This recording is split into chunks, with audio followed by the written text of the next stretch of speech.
Hello learners, स्वागत है आपका इकोनॉमिक्स एकेडमी में। मैं मंजू शर्मा एक बार फिर से लेकर आई हूँ आपके लिए एक नया वीडियो का टॉपिक है लॉज ऑफ प्रोडक्शन यानी कि उत्पादन के नियम। इससे पहले की वीडियो के अंदर हमने उत्पादन को डिस्कस किया था। उत्पादन फलन क्या होता है, उत्पादन से संबंधित विभिन्न धारणाएं क्या हैं, जैसे कि कुल उत्पादन, औसत उत्पादन और सीमांत उत्पादन। आज के वीडियो को, आज के कंसेप्ट को समझने के लिए ये ज़रूरी है कि आप इसके बेसिक जो फंडामेंटल कंसेप्ट्स हैं उनके बारे में ज़रूर समझें। तो आप उस वीडियो को ज़रूर विज़िट कीजिएगा, जिसका लिंक आपको डिस्क्रिप्शन बॉक्स के अंदर मिल जाएगा। आज की वीडियो शुरू करने से पहले आपसे एक रिक्वेस्ट कि अगर वीडियो अच्छा लगे, कंटेंट पसंद आए, समझ आए, तो आप वीडियो को लाइक कीजिएगा, चैनल को सब्सक्राइब कीजिएगा और अपने फ्रेंड्स के साथ शेयर कीजिएगा। तो चलिए अब इस टॉपिक को डिस्कस करते हैं। उत्पादन के नियम, जैसा कि हमने पिछली वीडियो में बात की थी कि जो उत्पादन की जो धारणा है और उत्पादन के साधन की जो धारणा है कि उत्पादन के साधन स्थिर होंगे, परिवर्तनशील होंगे, वो टाइम पीरियड से संबंधित है, यानी समय की अवधि से संबंधित है। इसी तरह से जो उत्पादन के नियम भी हैं वो भी समय की अवधि के ऊपर आधारित है कि समय अवधि अल्पकालीन है या दीर्घकालीन है। तो दो समय अवधियों में दो विभिन्न प्रकार के उत्पादन के नियमों की बात हम इस वीडियो के अंदर करने वाले हैं। शॉर्ट टाइम पीरियड क्या होता है, जिसमें कि हमारे पास केवल एक ही साधन, सिंगल फैक्टर ही जो है वो वेरिएबल होता है, यानी केवल एक ही साधन परिवर्तनशील होता है और rest of the factors are fixed. बाकी के सभी साधन क्या होते हैं, स्थिर होते हैं, यानी कि इतना कम समय होता है अल्पकाल, जिसमें अगर हमें उत्पादन को परिवर्तित करना है तो हम केवल एक ही साधन में परिवर्तन कर सकते हैं। उसको परिवर्तित करने के लिए बाकी सभी साधन क्या रहते हैं, स्थिर। जबकि दूसरी तरफ जो है वो है लॉन्ग टाइम पीरियड, यानी इतना पर्याप्त समय है जहां पर उत्पादन के सभी साधनों में परिवर्तन किया जा सकता है। तो इसी आधार पर अलग अलग उत्पादन के नियम देखने को मिलते हैं। जबकि हमारे पास सिर्फ एक ही साधन परिवर्तनशील है, तो उस समय में जो उत्पादन का नियम होता है, यानी किस प्रकार से उत्पादन के साधन बढ़ाने पर उत्पादन में किस प्रकार की प्रवृत्तियां देखने को मिलती हैं, उसको कहा जाता है रिटर्न्स टू ए फैक्टर। यहां पर ये बड़ी ही इंपॉर्टेंट बात है, रिटर्न्स टू ए फैक्टर, एक साधन के प्रतिफल, एक साधन के प्रतिफल। ठीक है, इसे एक साधन के प्रतिफल क्यों कहा गया, क्योंकि बाकी सभी साधन उतनी समय अवधि के अंदर क्या है, स्थिर हैं, और केवल एक ही साधन जो है वो परिवर्तनशील है। इसीलिए इसे कहा जाता है एक साधन के प्रतिफल, रिटर्न्स टू ए फैक्टर। और इसी को ही परिवर्तनशील अनुपातों के नियम से भी जाना जाता है। परिवर्तनशील अनुपातों का नियम, परिवर्ती अनुपातों का नियम, लॉ ऑफ वेरिएबल प्रोपोर्शन, ये इसका दूसरा नाम है, लॉ ऑफ वेरिएबल प्रोपोर्शन, परिवर्ती अनुपातों का नियम। जबकि दूसरी तरफ जो लॉन्ग टाइम पीरियड है, यानी कि जब हमारे सभी साधन क्या है, परिवर्तनशील हैं, उस समय में जब उत्पादन को बढ़ाया जाता है तो हम सभी के सभी साधनों में परिवर्तन कर सकते हैं। सभी साधनों को बढ़ाया जाएगा एक साथ, और अगर उत्पादन घटाना है तो सभी साधन एक साथ घटाए जाएंगे, यानी एक साथ उत्पादन के साधनों में परिवर्तन होगा। तो जब हम एक साथ सभी उत्पादन के साधनों को बढ़ाते हैं तो उत्पादन का पैमाना ही बदल जाता है, यानी हम उसको कहेंगे कि बड़े स्तर पर उत्पादन हो रहा है या छोटे स्तर पर उत्पादन हो रहा है, मतलब कि उत्पादन का पैमाना बदल जाता है, बड़े पैमाने पर उत्पादन या छोटे पैमाने पर उत्पादन। तो इसलिए इसे कहा जाता है, यहाँ पर जब जो उत्पादन की प्रवृत्तियां देखने को मिलती हैं उन्हें कहा जाता है रिटर्न्स टू स्केल। ठीक है, रिटर्न्स टू स्केल, क्योंकि यहाँ पर उत्पादन का पैमाना ही बदल गया है। जब हमने सभी साधनों को परिवर्तित कर दिया, पहले हम एक प्लांट के साथ उत्पादन कर रहे थे, अब प्लांट 2 हो गए। ठीक है, प्लांट यानी मशीनरीज, जो भी सेटअप है वो, हमने लेबर को भी बढ़ा दिया, हमने मशीनों को भी बढ़ा दिया, हमने प्लांट साइज, बिल्डिंग सब बढ़ा दिया, तो हमने उत्पादन का स्तर ही बदल दिया, पैमाना ही बदल दिया। तो इसको हम कहते हैं पैमाने के प्रतिफल। ठीक है, रिटर्न्स टू स्केल, इसे कहा जाता है रिटर्न्स टू स्केल और इसे कहा जाता है रिटर्न्स टू ए फैक्टर। आज की इस वीडियो में हम रिटर्न्स टू अ फैक्टर को ही डिस्कस करने वाले हैं। ये क्या होता है तो देखते हैं। रिटर्न्स टू ए फैक्टर यानी कि एक साधन के प्रतिफल। तो जब अल्पकाल में, जबकि हमारे पास केवल एक ही साधन परिवर्तनशील है और बाकी सभी साधन स्थिर हैं, तो जब स्थिर साधन के साथ एक परिवर्तनशील साधन की मात्रा को बढ़ाया जाता है, तो जो उत्पादन के बढ़ने की प्रवृत्तियां हैं वो 3 प्रकार से देखने को मिल सकती हैं। इंक्रीजिंग रिटर्न्स हो सकते हैं, यानी साधन के बढ़ते प्रतिफल हो सकते हैं, साधन के स्थिर या समान प्रतिफल हो सकते हैं, constant returns to a factor हो सकता है, या decreasing returns to a factor यानी कि साधन के घटते प्रतिफल हो सकते हैं। तो पहले बात करते हैं साधन के बढ़ते प्रतिफल की। Increasing returns to a factor. Increasing returns to a factor कब मिलते हैं? जब हम एक स्थिर साधन के साथ, एक स्थिर साधन यानी पूंजी, एक स्थिर साधन के साथ एक परिवर्तनशील साधन, तो हम यहाँ पर 2 ही साधन लेकर के चल रहे हैं शो करने के लिए, अपने एग्जाम्पल को लेकर के। एक हम जो है स्थिर साधन हमने लिया पूंजी और परिवर्तनशील साधन हमने लिया लेबर यानी कि श्रम, और अल्पकाल में श्रम ही एकमात्र परिवर्तनशील साधन होता है। इसके अतिरिक्त बाकी सभी साधन क्या होते हैं? स्थिर होते हैं। तो यहाँ पर आप कैपिटल यानी पूंजी की जगह पर आप लैंड, भूमि भी लिख सकते थे। तो हमने फिलहाल यहाँ पर लिया है लेबर और कैपिटल। तो जहाँ तक डेफिनेशन की बात है, तो ये जो पूरा कंसेप्ट है हम सिर्फ एक डेफिनेशन के ऊपर ही करेंगे। सबसे इम्पॉर्टेंट चीज़ वही है, हम डेफिनेशन के बेस पर ही जो टेबल है उसे अपने आप कंस्ट्रक्ट करेंगे, उसे हमें कहीं से भी रटने की ज़रूरत नहीं पड़ेगी। Increasing returns to a factor, यहीं से हमें अपने डेफिनेशन का हिंट मिल रहा है। आधी डेफिनेशन हमारी कहाँ से बनने वाली है? इस कंडीशन से कि जब स्थिर साधनों के साथ एक परिवर्तनशील साधन की मात्रा को बढ़ाया जाता है, किसमें? अल्पकाल में। तो यहीं से परिभाषा बनेगी कि अल्पकाल में जब स्थिर साधनों के साथ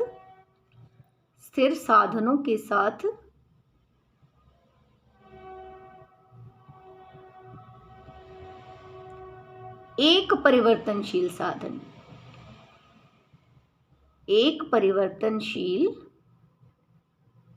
साधन की मात्रा को बढ़ाया जाता है। ठीक है, अब देखिए यहीं से हम इसको बनाना शुरू कर देते हैं।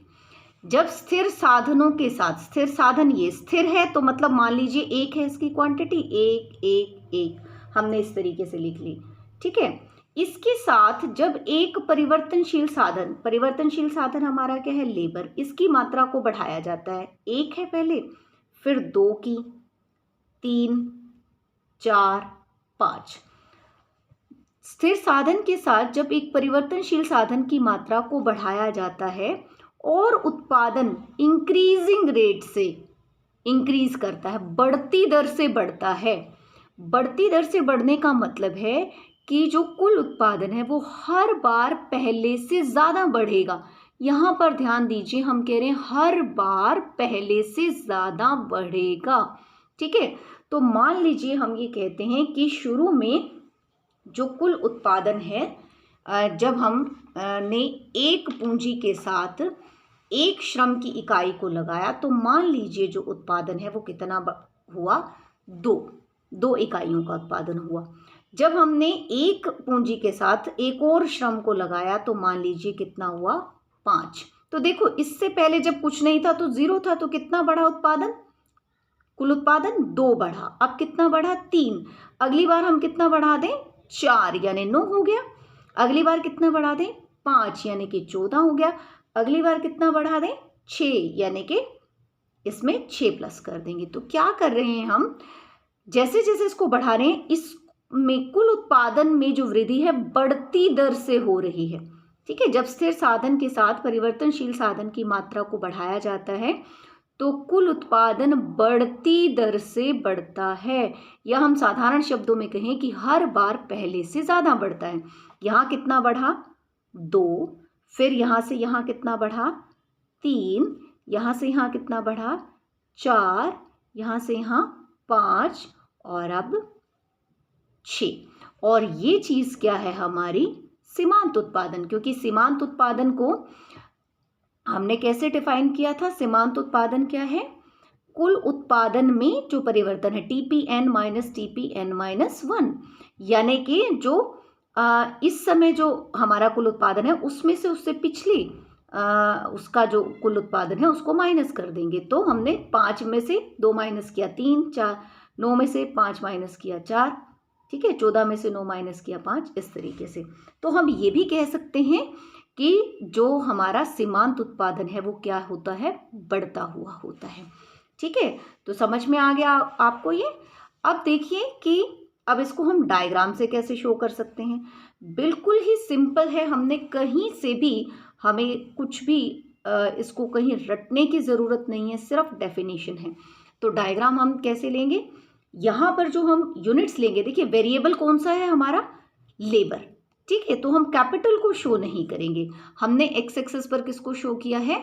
लेबर को। और वाई एक्सिस पर हम क्या ले रहे हैं? Total product. और दूसरा डायग्राम हम यहाँ किसका बना देंगे?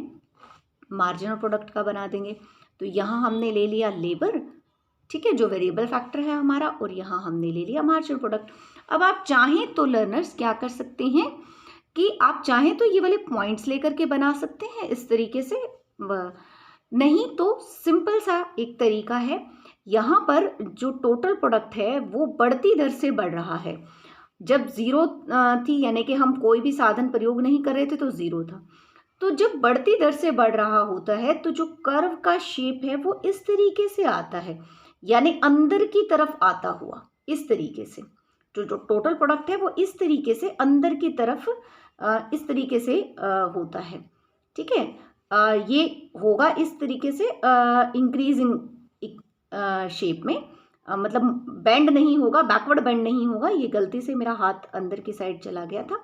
इस तरीके से ये ऊपर की तरफ बढ़ता हुआ होगा, लेकिन ऐसे। और जो हमारा मार्जिनल प्रोडक्ट है वो कैसे है?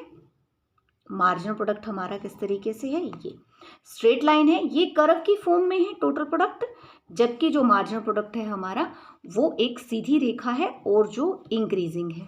ठीक है, तो ये हो गया हमारा increasing returns to a factor. अब बात करते हैं constant returns to a factor की, यानी कि एक साधन के स्थिर प्रतिफल। तो आप अब समझ गए होंगे कि अब हम इसको किस तरीके से डिफाइन करेंगे। बहुत ही सिंपल है, बिल्कुल वही डेफिनेशन है, उसी तरीके से हमें एक ही डेफिनेशन लर्न करनी है। सिर्फ देखिए कितना आसान है कि हमें सिर्फ एक डेफिनेशन को लर्न करना है और उसी में बाकी सारी फिट हो जाएंगी। यहाँ पर भी हम वही कहेंगे कि अल्पकाल में जब एक स्थिर साधन के साथ परिवर्तनशील साधन की मात्रा को बढ़ाया जाता है, ठीक है, इस तरीके से बढ़ाया जाता है, और जो कुल उत्पादन है वो हर बार समान दर से बढ़ता है। देखो पिछले वाले में हमने कहा हर बार बढ़ती दर से बढ़ता है, यानी हर बार पहले से ज्यादा बढ़ता है, और यहाँ पर बढ़ रहा है पर हर बार कितना बढ़ रहा है? समान, यानी जितना पहले बढ़ा था उतना। तो मान लीजिए शुरू में कितना बढ़ा? 5। जब हमने 1 बढ़ा, क्या उससे पहले 0 था इसलिए हमने कह दिया 5, कि 1 के साथ 1 हमने लगाया 5 हुआ। इसके साथ अब हमने लेबर की मात्रा को बढ़ा दिया, कितना हो गया? 10। फिर एक और लेबर लगा दी 1 पूंजी के साथ ही, कितना हो गया? 15। एक और लगा दी, कितना हो गया? 20। एक और लगा दी श्रम की मात्रा, कितना हो गया?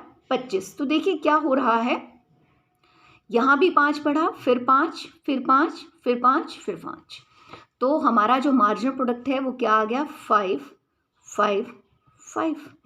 तो जो कुल उत्पादन है वो बढ़ रहा है, लेकिन समान दर से। जो हमारी एमपी होती है वो क्या है, टीपी में परिवर्तन की दर। ठीक है, इसको हम ऐसे भी डिफाइन कर सकते हैं कि एमपी क्या है, टीपी में परिवर्तन की दर। तो बस ये हो गया हमारा, क्या देखो है ना कितना सिंपल, कि जो समान प्रतिफल हैं वो हमने ऐसे बना दिए, कुछ भी नहीं है, बिल्कुल इतना सिंपल है। अब हम इसको क्या करेंगे, डायग्राम से शो कर देंगे। डायग्राम भी उसी तरीके से बनाना है हमें, कोई इसमें ज़्यादा प्रॉब्लम वाली बात ही नहीं है, बिल्कुल सिंपल है। यहाँ पर हम लेंगे लेबर, आप चाहें तो इस तरीके से इकट्ठा भी हम लिख सकते हैं दोनों का, क्योंकि एक ही एक्सेस पर है। और यहाँ हम ले रहे हैं टोटल प्रोडक्ट और यहाँ क्या लेंगे, मार्जिनल प्रोडक्ट।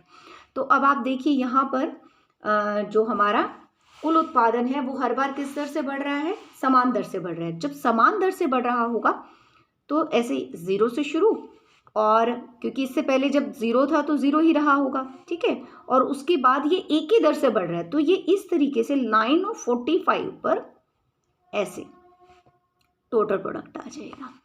ठीक है, तो ये हमारा आ जाएगा कुल उत्पादन। और जो सीमांत उत्पादन है वो कितना है, 5, यानी कि कितनी भी इकाइयाँ लगा लें हम, लेबर की बढ़ा लें, वो हर बार समान रहना है। तो हमारा जो मार्जिनल प्रोडक्ट है वो इस तरीके से आ जाएगा, पैरेलल टू एक्स एक्सिस। तो जो कुल उत्पादन है वो बढ़ रहा है समान दर से, और जो हमारा सीमांत उत्पादन है वो क्या है, स्थिर है, या हम कहें कि समान है हर बार। ठीक है, स्थिर सीमांत उत्पादन है यहाँ पर। अब चलते हैं हम डिक्रीजिंग रिटर्न्स टू स्केल पर। तो देखिए कितना सिंपल है। अब यहाँ पर भी हम इसकी डेफिनेशन ऐसे ही बना देंगे, उसी के अंदर फिट कर देना है। क्या था, डेफिनेशन क्या थी, कि जब एक स्थिर साधन के साथ ये, ठीक है, ये स्थिर साधन है इसलिए इसकी मात्रा एक एक एक ही रख ली हमने।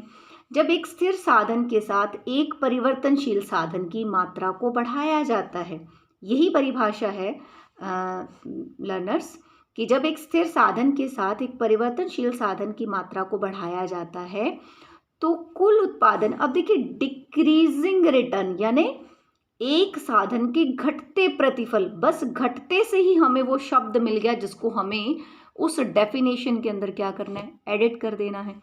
क्या डेफिनेशन है, कि जब अल्पकाल में एक स्थिर साधन के साथ परिवर्तनशील साधन की मात्रा को बढ़ाया जाता है तो कुल उत्पादन घटती दर से बढ़ता है। कुल उत्पादन घटती दर से बढ़ता है। ठीक है, तो मान लीजिए यहाँ पर हम क्या लेते हैं कि शुरू में हमने कहा कि 10, कुछ भी ले सकते हैं अपनी मर्जी से, आप कोई भी एग्जाम्पल लिख सकते हैं। आप चाहें तो यहाँ पर 6 लिख सकते हैं, आप चाहें तो 10 लिख सकते हैं, ये पूरी तरह से आपकी अपनी मर्जी के ऊपर है। आप जहाँ से मर्जी इसको शुरू कर सकते हैं। मान लीजिए हम इसको चलिए 6 से शुरू करते हैं।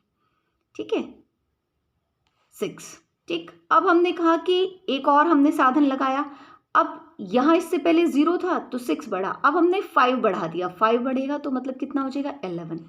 फिर हम कह रहे हैं कि 4 बढ़ गया, ठीक है, कितना हो गया, 15, फिर 3 18, फिर 2 20।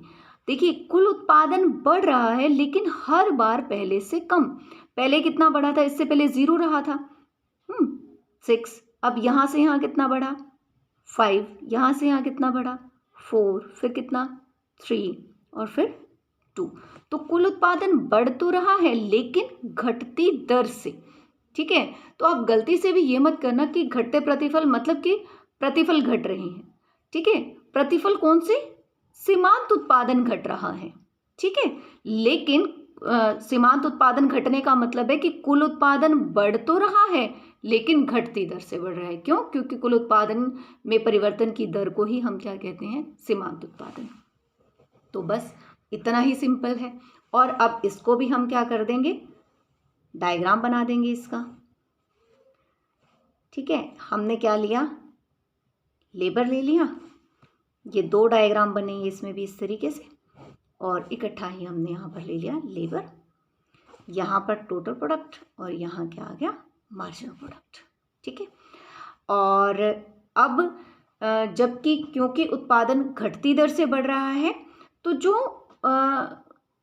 कर्व है वो इस तरीके से आएगा, ये शेप आएगी। देखिए जब बढ़ती दर से बढ़ रहा था तो ये वाली शेप थी ऐसे, और जब घटती दर से है तो ऐसे। और एमपी हमारा क्या होगा, इस तरीके से 6 से शुरू हुआ था, जैसे 1 पे 6 था, तो ये ऐसे नीचे की तरफ घट रहा है, तो ये क्या आ गया एमपी और ये क्या हो गया टीपी। तो ये हो गया हमारा decreasing returns to scale, decreasing returns to a factor.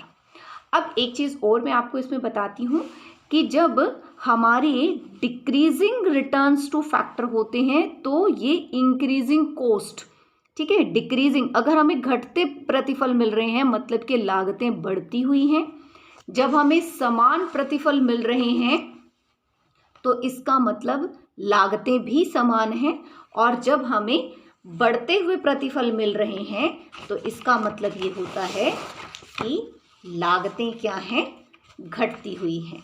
ठीक है, तो हमने यहाँ पर लागतों के टर्म्स में भी इसको कर लिया कि बढ़ते प्रतिफल यानी कि घटती लागतें, समान प्रतिफल यानी कि समान लागतें, और घटते प्रतिफल यानी कि बढ़ती लागतें।